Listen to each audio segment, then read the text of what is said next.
ಅಖಿಲ್ ಅಕ್ಕಿನೇನಿ ನಟನೆಯ action cinema agent ಮಾರ್ಚ್ನಿಂದ Sony ಲಿವ್ನಲ್ಲಿ stream ಆಗಲಿದೆ. ಈ ಸಿನಿಮಾ ಕನ್ನಡ, ತೆಲುಗು, ಮಲಯಾಳಂ, ತಮಿಳು ಭಾಷೆಗಳಲ್ಲಿ ಸ್ಟ್ರೀಮಿಂಗ್ ಆಗ್ತಾಯಿದೆ. ನಂಬರ್ 2, ಟಾಕ್ಸಿಕ್ ಚಿತ್ರದಲ್ಲಿ ಯಾರೆಲ್ಲ ನಟಿಸ್ತಾ ಇದ್ದಾರೆ ಎನ್ನುವ ಬಗ್ಗೆ ಅಧಿಕೃತವಾಗಿ ಮಾಹಿತಿ ಸಿಕ್ಕಿಲ್ಲ. ಆದರೆ ನಾಯಕಿಯಾಗಿ ಕಿಯಾರಾ ಅಡ್ವಾಣಿ ಹಾಗೂ ಯಶ್ ಸಹೋದರಿ ಪಾತ್ರದಲ್ಲಿ ನಯನತಾರಾ ನಟಿಸ್ತಾ ಇದ್ದಾರೆ ಎನ್ನಲಾಗ್ತಾಯಿದೆ. ಶೀಘ್ರದಲ್ಲೇ ಈ ಬಗ್ಗೆ ಅಪ್ಡೇಟ್ ಸಿಗಲಿದೆ. ಇನ್ನು Bollywood stunt master J Perry ಚಿತ್ರಕ್ಕಾಗಿ ಕೆಲಸ ಮಾಡ್ತಾ ಇದ್ದಾರೆ.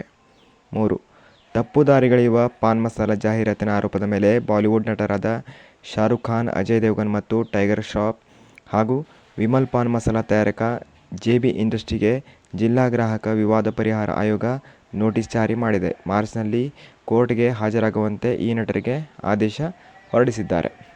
4, IPL ಆರಂಭಕ್ಕೆ ಕೆಲವೇ ದಿನಗಳು ಬಾಕಿ ಇರುವಾಗ ಆನ್ಲೈನ್ ಗೇಮಿಂಗ್ ಆ್ಯಪ್ ಡ್ರೀಮ್11 ಹೊಸದಾಗಿ ಜಾಹೀರಾತೊಂದನ್ನು ಬಿಡುಗಡೆ ಮಾಡಿದೆ. ಈ ಜಾಹೀರಾತಿನಲ್ಲಿ ಟೀಮ್ ಇಂಡಿಯಾದ ಸ್ಟಾರ್ ಕ್ರಿಕೆಟಿಗರು ಅಲ್ಲದೆ ಬಾಲಿವುಡ್ನ ಸ್ಟಾರ್ಗಳ ದಂಡೇ ಇದೆ. Team India wicket keeper Rishabh Pant Aamir Khan ಬಳಿ ಕೇಳುವ ಒಂದು ಸೆಲ್ಫಿಯೊಂದಿಗೆ ಆರಂಭವಾಗುವ ಈ ಜಾಹೀರಾತು ಆ ಬಳಿಕ ಇಬ್ಬರು ಸೂಪರ್ ಸ್ಟಾರ್ಗಳಾದ ಆಮಿರ್ ಖಾನ್ ಹಾಗೂ ರಣಬೀರ್ ಕಪೂರ್ ನಡುವೆ ದೊಡ್ಡ ಕಂದಕವನ್ನೇ ಸೃಷ್ಟಿ ಮಾಡಿಬಿಡುತ್ತದೆ.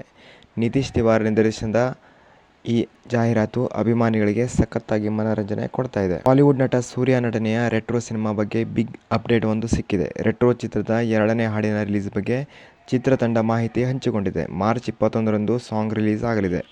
ರೆಟ್ರೋ ಸಿನಿಮಾದಲ್ಲಿ ಸೂರ್ಯ ಮತ್ತು ಪೂಜಾ ಹೆಗಡೆ ಜೋಡಿಯಾಗಿ ನಟಿಸಿದ್ದಾರೆ. ಗ್ಯಾಂಗ್ಸ್ಟರ್ ಪಾತ್ರದಲ್ಲಿ ಸೂರ್ಯ ಜೀವ ತುಂಬಿದ್ದಾರೆ. ಈಗಾಗಲೇ ಕನ್ನಡಿ ಪೋವೆ ಎನ್ನುವ ಸಾಂಗ್ ಒಂದು ರಿಲೀಸ್ ಆಗಿ ಪ್ರೇಕ್ಷಕರ ಮನ ಗೆದ್ದಿದೆ. ಈಗ 2ನೇ ಹಾಡನ್ನು ರಿಲೀಸ್ ಮಾಡುವುದಾಗಿ ಚಿತ್ರತಂಡ ತಿಳಿಸಿದೆ.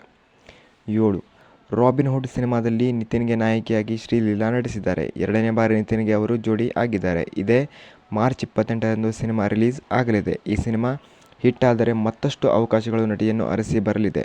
ಈ ಚಿತ್ರದ ಮೂಲಕ ನಿತಿನ್ ಜೊತೆ ಮತ್ತೊಮ್ಮೆ ನಟಿ ಅದೃಷ್ಟ ಪರೀಕ್ಷೆಗೆ ಇಳಿದಿದ್ದಾರೆ. ಈ ಹಿಂದೆ ಎಕ್ಸ್ಟ್ರಾರ್ಡಿನರಿ ಮ್ಯಾನ್ ಸಿನಿಮಾದಲ್ಲಿ ನಿತಿನ್ಗೆ ನಾಯಕಿಯಾಗಿ ಶ್ರೀಲೀಲಾ ನಟಿಸಿದ್ದರು. ಆದರೆ ಇದು ಗಲ್ಲಾಪೆಟ್ಟಿಗೆಯಲ್ಲಿ ಮಕಾಡೆ ಮಲಗಿತ್ತು. ಹಾಗಾಗಿ ರಾಬಿನ್ ಹುಡ್ ಮೇಲೆ ಫ್ಯಾನ್ಸ್ಗೆ ಹಾಗೂ ಶ್ರೀಲೀಲಾಗೆ ಭಾರೀ ನಿರೀಕ್ಷೆ ಇದೆ.